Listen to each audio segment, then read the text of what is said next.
Gray Zone has released secret chats that expose a decade of U.S. meddling in Ecuador.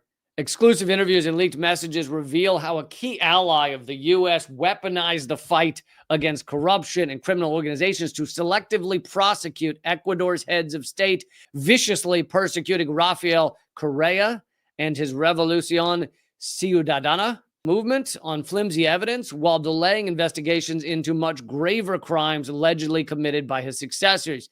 So this is more proof of lawfare coups. The preferable way that the U.S. now coups governments is usually lawfare or lawfare combined with a few other factors.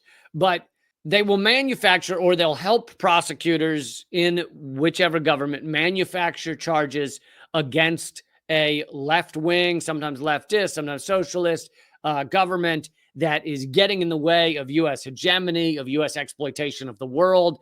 And we've seen this again and again. We saw it in Bolivia. We saw it in Ecuador. We saw it in Brazil against Lula. We saw it in Pakistan against Imran Khan. We saw it in Argentina, where they used it against the vice president because they knew she was going to run for president soon, and they manufactured a prosecution against her to make it so that once convicted, she could never run for president, which is exactly what happened. And Argentina is now a far right-wing anarcho-capitalist, I think is what he calls himself. Absolute dystopian shit show. It's been very successful in many of these places. And some of the time, like in Lula's case, you eventually get a leak that proves the manufacturing of lawfare against a candidate, which is what got Lula out of prison after several years in prison and is what allowed him to now be elected again. And he is now president of Brazil again, undoing the U.S.-backed coup that put Bolsonaro in. But in the case of Ecuador, Rafael Correa was taken out with the help of lawfare. And to continue from the Gray Zone, recently leaked secret chats obtained by Gray Zone expose how Ecuadorian prosecutor Diana Salazar leaked information to a subject of an ongoing investigation, undermining the prosecution of associates of Ecuador's current and previous U.S.-aligned presidents. So apparently the U.S. and U.S.-linked prosecutors are also getting in the way of prosecution of U.S.-backed candidates or U.S.-backed rulers. Continue from Gray Zone. She acted hand in glove with the United States government, which essentially selected and controlled prosecutions from Washington. The shocking revelations of corruption and U.S. meddling in the geopolitically crucial South American nation have been largely ignored by the U.S. government and corporate media outlets. Well, that's the other thing is, U.S. media will often cover when there's a coup going on. They won't call it a coup, right? They'll call it a just revolution. Like when they tried to create a coup in Venezuela, the U.S. media covered that. When Correa was pushed out, U.S. media covered that a little bit. When Lula was prosecuted, U.S. media covers that. They almost never or rarely do they cover the undoing of these coups or the revelations about what was behind these coups or the revelations of the U.S. Influence on these coups. That stuff gets left out. So anyway, these you can go and read more or watch more about what went on in Ecuador with the prosecutor there. You probably know many of the reasons that the U.S. wants to coup Latin American countries, but I'll let one of the tops of the Pentagon, Laura Richardson, speak about it. She's the top of the U.S. Southern Command, which is Latin American Command. And I'll just let her, share her thoughts on what the U.S. Pentagon feels about Latin America.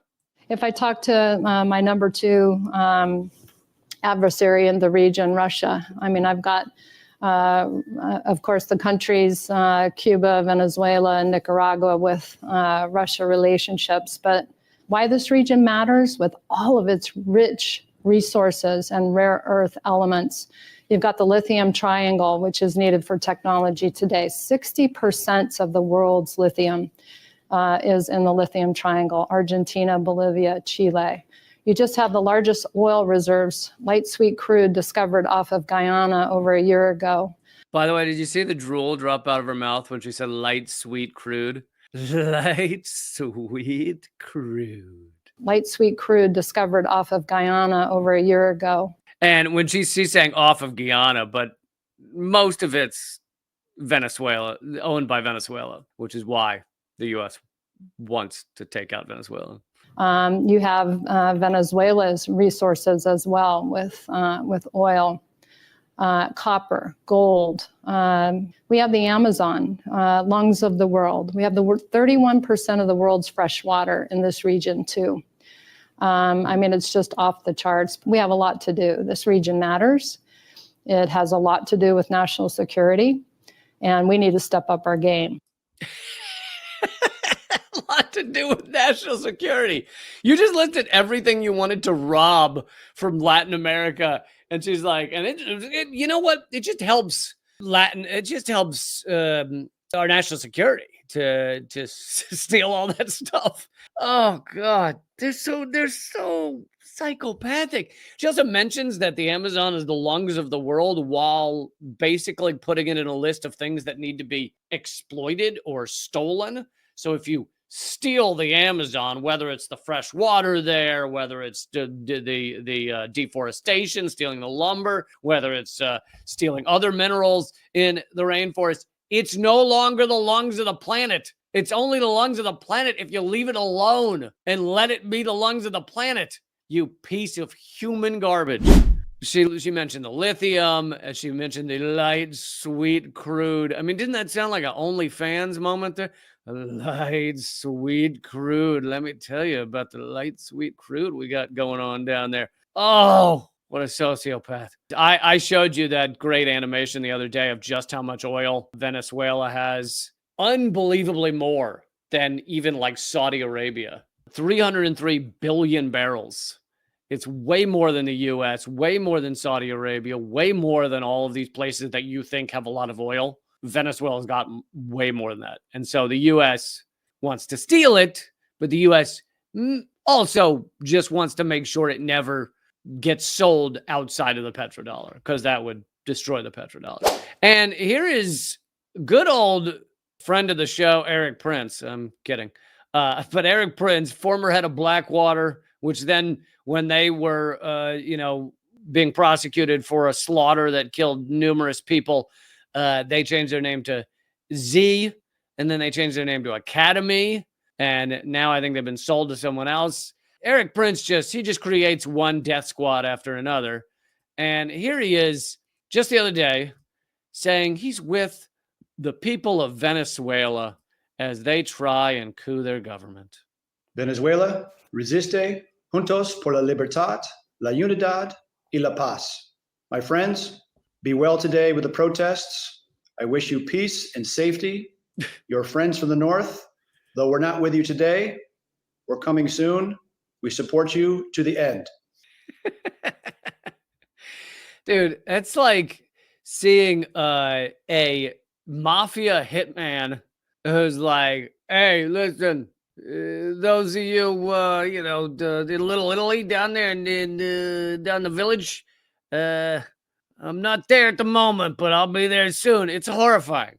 It's absolutely horrifying. He also is starting to, as he ages, he's starting to look a little like Dracula, which I think is pretty accurate. And you got to ask yourself, okay, so you got Eric Prince. He's created multiple death squads. That's like his bread and butter, various kinds of death squads, etc. What would be his why would he even be interested in Venezuela? There's a lot of countries, there's like 200 countries in the world. Why is he sending message to Venezuela? Oh, because the U.S. is more likely to hire mercenaries to go into Venezuela than they are to hire mercenaries to go somewhere else. Venezuela is like prime to have mercenaries sent there by the U.S.